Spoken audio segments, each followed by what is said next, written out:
Confinement oblige, Rosette regarde beaucoup plus la télévision qu'avant. Il faut bien passer le temps, mais aussi faire face à une certaine solitude. Ah ben en ce moment oui, moi je regarde la nuit, le soir. Mais la journée, en temps normal, je veux dire, non, je suis dehors. Là maintenant, j'ai pas le choix. Mais je sors quand même. Mais je vais où il n'y a personne. Avec un masque. Et quand je vois quelqu'un à droite, je vais à gauche, etc. Il faut savoir un peu comment vivre tout ça.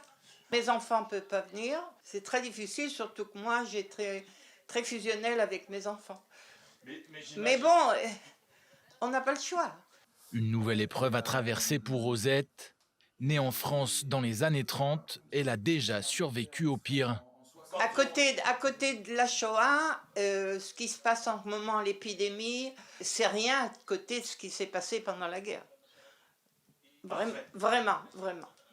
Rosette vit dans ce quartier Traïfa depuis bientôt 2 ans, après que l'association Yad Ezer Lachaver lui ait mis à disposition un appartement. Cette ONG a été créée au début des années 2000 pour venir en aide à tous les survivants de la Shoah qui se trouvent dans le besoin. Aujourd'hui, Yad Ezer Lachaver fournit entre autres un logement gratuit à plus de 120 rescapés et tous vivent ici dans cette même rue. Mais cette année, la journée du souvenir pour la Shoah a un goût particulier pour Shimon Sebag, le président fondateur de cette association. Aujourd'hui, tu ne verras que très peu de personnes. D'habitude, la rue est noire de monde pour notre cérémonie. Entre 5000 et 7000 personnes y participent. Mais même en cette période de crise, c'est important de ne pas oublier les pires horreurs dans l'histoire du peuple juif.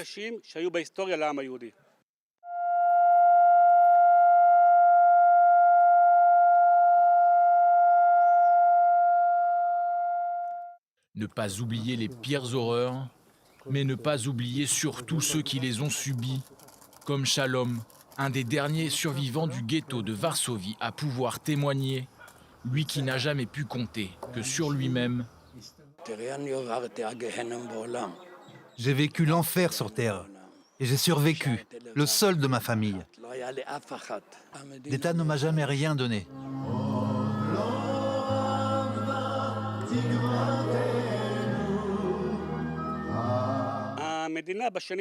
Ces dernières années, l'État fait mieux que par le passé. Aujourd'hui, par exemple, les survivants de la Shoah n'ont pas à payer pour leurs médicaments. Il y a plus d'aide qu'avant, mais c'est partiel et c'est pas assez suffisant pour certains. Et puis, il y a trop de bureaucratie et souvent, un survivant de la Shoah ne reçoit pas ce que la loi prévoit. Plus de 190 000 survivants vivent aujourd'hui en Israël. Un quart d'entre eux tentent d'y survivre sous le seuil de pauvreté.